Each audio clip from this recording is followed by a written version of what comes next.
আসসালামু আলাইকুম প্রিয় দর্শক, এখন থেকে আমি যখন এই কন্টেন্টটা করছি, যখন কথা বলছি, তার থেকে ঠিক ২০ ঘন্টা আগে আমাদের এই অন্তর্বর্তীকালীন সরকারের একজন সাবেক উপদেষ্টা এবং আমি বলবো বেশ আলোচিত উপদেষ্টা মিস্টার মাহফুজ আলম, উনি তার ফেসবুক পেজে একটা পোস্ট দিয়েছেন। সেই পোস্টের শিরোনাম দিয়েছেন আরেকবার চেষ্টা করে দেখি। উনি যে কথাটা বলার চেষ্টা করেছেন যে উনি আবার ছাত্রদেরকে সংগঠিত করতে চাচ্ছেন এবং নতুন করে আরেকবার চেষ্টা করতে চান যে কিছু করা যায় কিনা। আমি বরং ওনার পোস্টটা আপনাদের একটু পড়ে শুনি। আমি একটু বড় আছে পোস্টটা, তারপর আমি মনে করি এটা শুনলে আপনাদের খুব একটা সময় নষ্ট হবে না। তিনি লিখেছেন, নতুনভাবে কিছু করার কথা বলার পর গত ২ সপ্তাহে কয়েকশো ছাত্র ও নাগরিকদের সাথে কথা হয়েছে যারা নতুন রাজনৈতিক বন্দোবস্ত ও বিকল্প রাজনৈতিক শক্তির ব্যাপারে একসময় আশাবাদী ছিলেন। যাদের সাথেই কথা হয়েছে তাদের মধ্যে এক ধরনের হতাশা ও আস্থাহীনতা দেখেছি, কিন্তু কথা শেষে আমরা এই সিদ্ধান্তে এসেছি যে আমরা সবাই আরেকবার চেষ্টা করে দেখতে চাই। এই হলো মূলত বক্তব্য, আরেকবার চেষ্টা করে দেখি। এরপরে ওনারা কি করতে চান না চান এগুলো আছে। আবার আরেক জায়গায় লিখেছেন যে আমরা আপনাদের ক্ষোভ, হতাশা, অপ্রাপ্তি যেমন শুনতে চাই, তেমনি আমাদের দিক থেকে হওয়া ব্যক্তিগত ও সামষ্টিক ভুল, বাস্তব সংকট ও কমতিগুলো নিয়েও কথা বলতে চাই। গত ১.৫ বছরের পর্যালোচনা শেষে আমরা কিভাবে নতুন করে শুরু করতে পারি সে সম্ভাবনা নিয়ে আলোচনা করতে চাই। এই হলো ওনার বক্তব্য। তারপরে আরো উনি অনেক কথা কাহিনী লিখেছেন, সেটা ওই লাইনে যাচ্ছি না। তার মানে এই মাহফুজ আলম সাহেব, যাকে আমাদের ইউনূস সাহেব বিশ্ব মঞ্চে, যুক্তরাষ্ট্রের মঞ্চে ওখানে নিয়ে সবার সামনে পরিচয় করে দিয়েছিলেন যে he is the master mind. তারপর তাকে নিয়ে এসেছেন, উনি অনেক কিছু করেছেন। ওনাকে উপদেষ্টার মর্যাদায় প্রধান উপদেষ্টার বিশেষ সহকারী বানানো হয়েছিল। তারপর উনি তথ্য মন্ত্রণালয়ের উপদেষ্টার দায়িত্ব পেয়েছেন, ১.৫ বছর সরকারের সঙ্গে ছিলেন। এখন উনি বলছেন যে আরেকবার শুরু করতে চাই।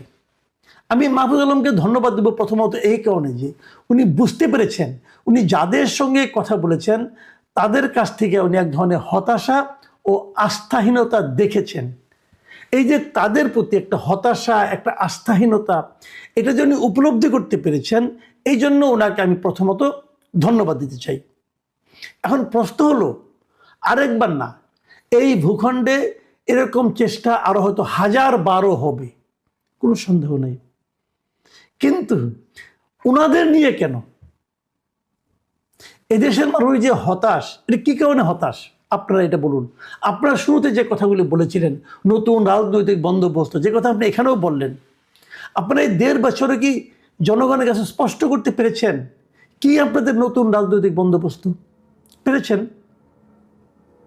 আপনি নিজে বুকে হাত দিয়ে বলুন, আপনি কি নিজে রাজনৈতিক বন্দোবস্ত বলতে আপনারা যেটা বুঝেন সেটা কি নিজেরা বুঝেন আসলে, নাকি এখানে শব্দটা মুখস্থ করেছেন?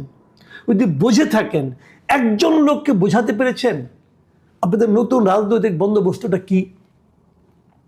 অথবা বাদ দেন অন্যদের কথা, আপনারা ক্ষমতায় ছিলেন ৩ জন, আপনারা ৩ বন্ধু, কি করেছেন আপনারা ৩ জন?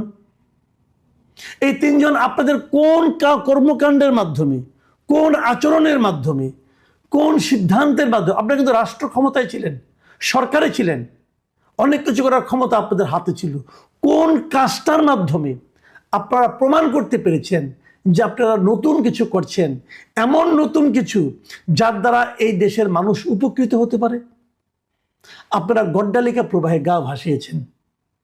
আমি এককভাবে কাউকে বিচ্ছিন্ন করে বলছি না, আমি সবাইকে মিলে একত্রে বলছি। আপনাকে নিয়ে, নাহিদ ইসলামকে নিয়ে, আপনাদের আরেক বন্ধু আসিফ মাহমুদ সজীব ভুঁইয়াকে নিয়ে, আপনারা সব মিলিয়ে আপনারা গড্ডালিকা প্রবাহে গা ভাসিয়েছেন। একজন কিছুদিন ওখানে থেকে পরে রাজনৈতিক দল করতে এসেছেন, আরেকজন হাঁসের মাংস এবং ওয়েস্টিন করতে করতে ইউনূস সরকারের দুর্নীতির চেহারায় পরিণত হয়েছেন। ওনাকে বলা হয় যে ফেস অফ দ্য গভর্নমেন্ট, এই ইন্টারিম গভর্নমেন্ট, করাপশনের। আর আপনি আপনি হয়তো ওই তুলনায় অতটা করাপশন আপনার নাম শোনা যায়নি, কিন্তু আপনার ভাইয়ের নামে অনেক কিছু শোনা গেছে যেগুলো আপনার প্রশ্রয় থেকে হয়েছে। এগুলো চুলচেরা বিশ্লেষণ হবে মিস্টার মাহফুজ আলম, কিন্তু তার আগে আমার কথা যে আপনারা কি এমন করেছেন বলেন না। একটা জিনিস দেখান এখানে আপনারা মৌলিক পরিবর্তন আনতে পেরেছেন। বলেছেন আপনারা নতুন কোনো টেলিভিশনকে অনুমোদন দেবেন না। আপনি এনসিবির আপনার 2জন ছাত্র বন্ধুকে টেলিভিশন অনুমোদন দিয়েছেন। কিসের বিনিময়ে দিয়েছেন? ক্যাশ অর কাইন আমি জানি না, তবে বেরিয়ে যাবে। কেন দিয়েছেন? তার 2 দিন আগে আপনি একটা অনুষ্ঠানে বলেছেন আমরা নতুন কোনো টেলিভিশন অনুমোদন দিচ্ছি না। তারপর দিয়ে আপনি বলছেন আরো দিব আরো দিব। এগুলো কি রে ভাই? যারা এমন কাজ করে তারা যখন বলে আসেন আমরা আবার করি, আপনারটাকে কে যাবে? যাবে তারাই যাবে যারা নাকি আরেকজন আসিফ মাহমুদ হতে চায়, যারা নাকি আরেকজন নাহিদ ইসলাম হতে চায়, যারা আরেকজন মাহফুজ আলম হতে চায়, এরকম হয়ে ক্ষমতার শেয়ার নিতে চায়। মিস্টার মাহফুজ আলম, আপনি প্রথম যে ভুলটা করেছেন সেটা বলি আপনাদেরকে। আপনার ক্ষমতার পার্ট হয়ে গিয়েছেন। ক্ষমতার পার্ট হয়ে কোন ক্ষমতা? আমাদের ট্র্যাডিশনাল যে ক্ষমতা, যে ক্ষমতা হাসিনার আমলে হাসিনা চালিয়েছিল, সেই ক্ষমতার আপনি অংশীদার হয়েছেন।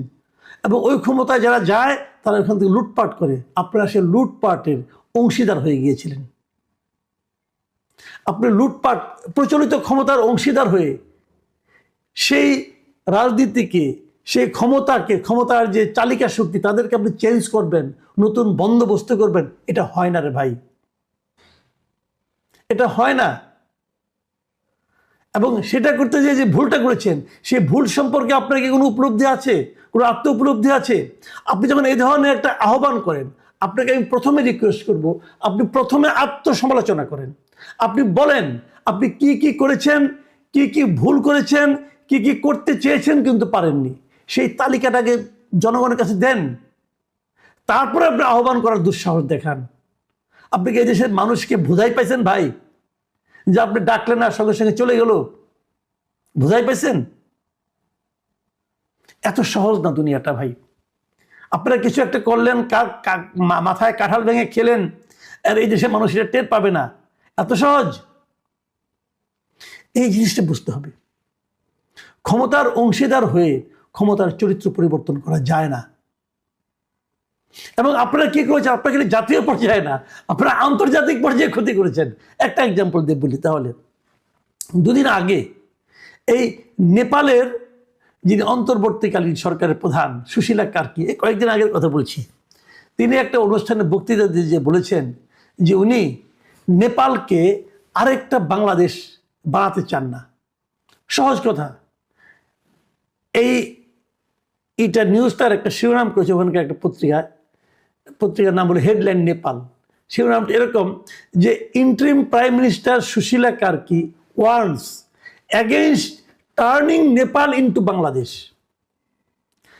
নেপাল বাংলাদেশে পরিণত হতে পারে, এই যে হওয়ার আশঙ্কা, এর ব্যাপারে উনি সবাইকে সতর্ক করেছেন।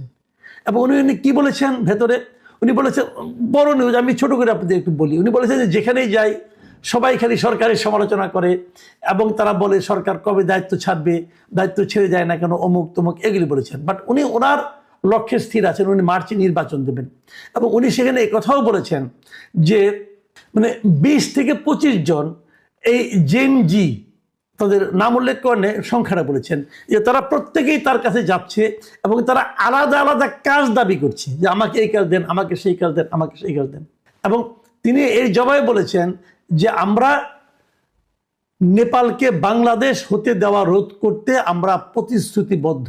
ইংরেজিতে লিখেছেন we are committed two preventing Nepal from becoming Bangladesh, we do not want Bangladesh.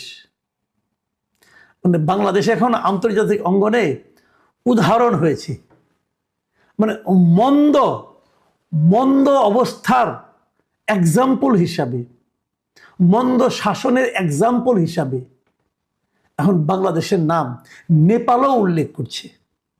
আমাদের নোবেল বিজয়ী ডক্টর ইউনূস এই দেশটাকে সেই জায়গায় নিয়ে গেছেন। এখন আমরা আল্লাহ করছি যে কোনো মতে খালি নির্বাচনটা হয়ে যাক, আল্লাহ আমাদের এই বিপদ থেকে অন্তত রক্ষা করবেন। নতুন যে সরকার আসবেন, কেমন সরকার হবে, কেমন কি হবে আমরা কিছুই জানি না। ভালো হবে না মন্দ হবে আমরা তাও জানি না। তারপর আমরা নির্বাচন চাই কেন? আমরা এই কারণে চাই, নতুন যে সরকারটাই আসুক তাদেরকে অন্তত পক্ষে আমরা প্রশ্ন করতে পারবো যে তুমি এই কাজটা কেন করলা। আমরা তাদেরকে প্রশ্নও করতে পারি না। আমরা একটা জবাবদিহিতামূলক সরকার চাচ্ছি। প্রিয় দর্শক, আমরা জানি না আমাদের দেশের ভাগ্যে কি আছে, তবে আমি এটুকু কেবল বলতে পারি, আমরা দেশটাকে এমন একটা পর্যায়ে নিয়ে যেতে চাই না যে দেশকে খারাপ শাসনের উদাহরণ হিসাবে নেপালের মতো একটা দরিদ্র দেশও উল্লেখ করে। এটা আমরা চাই না। আল্লাহ হাফিজ।